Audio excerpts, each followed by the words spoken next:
أعوذ بالله من الشيطان الرجيم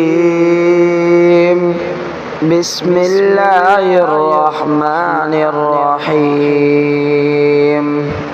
ويقولون آمنا بالله وبالرسول وأطعنا ثم يتولى فريق منهم من بعد ذلك وما أولئك بالمؤمنين وإذا دعوا إلى الله ورسوله ليحكم بينهم إذا فريق منهم معرضون